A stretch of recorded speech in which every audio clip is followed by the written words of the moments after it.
ఊరుతున్న చెమ్మ నాకు తెలుసు.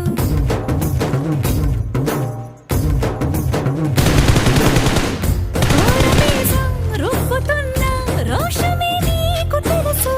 మీసమెనక ముసురుకున్న ముసినవ్వు నాకు తెలుసు. అడవిలు పులిలా సరసర సరసర చిల్లరే గడమే నీకు తెలుసు.